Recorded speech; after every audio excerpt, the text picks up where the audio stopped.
नमस्कार, मैं हूं एस.के. मिर्ज़ा और आप देख रहे हैं हमारा ख़ास कार्यक्रम चुनावी चर्चा। चुनावी चर्चा में आज हमारे साथ हैं मखदुमपुर के विधायक सूबेदार दास जी। चुनावी बिगुल बज चुका है और जहानाबाद से लोकसभा के प्रत्याशी सुरेंद्र यादव ने नामजदगी का पर्चा दाखिल कर दिया है। हम चर्चा करेंगे आज उसी मुद्दे पर। विधायक जी, नामांकन हो गया है, एकदम रेडी हो गया है सर। क्या लग रहा है आपको? देखिए, सच बोलिएगा। हम झूठ बोलबे नहीं करते हैं। अच्छा, ठीक है। हम सच्चाई चीज़ बोलते हैं। देखिए, आज तो 22 तारीख के महागठबंधन के उम्मीदवार आदरणीय सुरेंद्र प्रसाद यादव जी का नामांकन हो चुका और नामांकन के दरमियान में जो खास करके जहानाबाद संसदीय क्षेत्र में जो महागठबंधन के उम्मीदवार हैं, इनके पक्ष में जो खास करके जो संविधान पर जो छेड़छाड़ और ख़ास करके SC, ST, OBC के आरक्षण के मुद्दे के लेकर बिहार विधानसभा के प्रतिपक्ष के नेता आदरणीय तेजस्वी प्रसाद यादव जी के द्वारा संविधान बचाओ न्याय यात्रा भी शुरू किए। हर जगह जिला में घूमे, गांव-गांव में घूमे।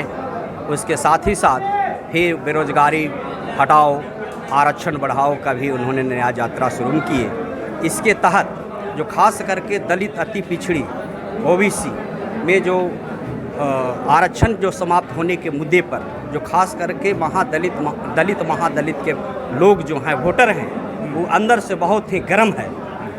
इस गर्म में सिलसिले में है कि अगर हमारा संविधान पर खतरा है, अगर हमारा आरक्षण समाप्त हो जाएगा तो हम कहीं के नहीं रहेंगे। इसलिए खास करके जो महागठबंधन में जो वोट जो एकजुट हो रहा है, दलित अति पिछड़ी महादलित के लोगों का जो वोट है, महागठबंधन के जो उम्मीदवार हैं और जहानाबाद के संसदीय क्षेत्र से जो उम्मीदवार हैं आदरणीय डॉक्टर सुरेंद्र प्रसाद जी के, इनके पक्ष में मास वोट इनका मास वोट मिल रहा है। आप ही के एक और नेता तेज प्रताप जी ने भी यहाँ से उम्मीदवार देने की घोषणा की है, उनके बारे में क्या कहेंगे और उसका क्या असर होगा इस चुनाव? देखिए, हम इस पर कुछ नहीं कह सकते हैं। इसलिए नहीं कह सकते हैं कि जो उम्मीदवार जो यहाँ देना चाह रहे हैं वैसा बात है नहीं। अभी जो है खास करके जो महागठबंधन के उम्मीदवार और राष्ट्रीय जनता दल के द्वारा आदरणीय राष्ट्रीय अध्यक्ष आदरणीय लालू प्रसाद जी के द्वारा जो उम्मीदवार हैं, जो सुरेंद्र प्रसाद यादव जी हैं, उसका कोई असर नहीं होगा ना, कोई असर पड़ने वाला नहीं है। जनता सब सजग है, जनता वोटर मालिक है, वो सब समझ रहा है बात को। वो सब हवा विपरीत में बहने वाले लोग नहीं हैं।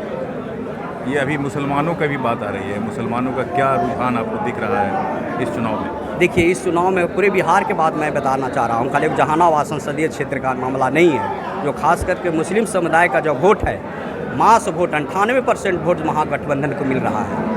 अभी आप देखिए, एक पहले आपका पहला चरण दूसरा चरण के जो चुनाव हुआ, उसमें भी हम देखने को मौका मुझे मिला है कि जो खास करके मुस्लिम समुदाय का जो वोट है, मास वोट महागठबंधन को मिला है। एक बात बताइए विधायक जी, हर बार लालू जी बाहर रहते थे चुनाव में, इस बार लालू जी बाहर नहीं है, इससे कितना मुश्किल हो रहा है या क्या महसूस आप लोगों को हो रहा है, क्या कमी लग रहा है आपको? देखिए, अभी जो राष्ट्रीय अध्यक्ष आदरणीय लालू प्रसाद जी के साजिश के तहत जेल में फंसाया गया है, इनको डाला गया है।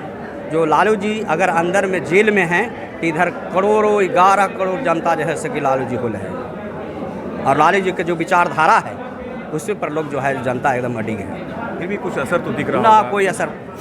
कोई असर नहीं। तेजस्वी जी कितना मतलब उसको फुलफिल कर रहे हैं, जो लालू जी करते थे, या लालू जी के आने से जो जोश पैदा होता था या जो एक उमंग पैदा होता था, तेजस्वी जी से के आने से इतना उमंग पैदा है क्या कुछ कमी है? एकदम बेजोड़ है।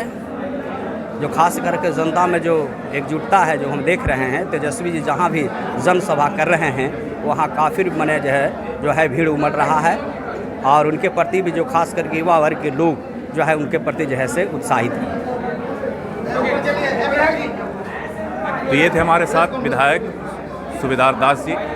इन्होंने कई तरह की बातें की और फिर से एक नए मेहमान के साथ हम आपके सामने आएंगे। फिलहाल दीजिए हमें इजाज़त। नमस्कार।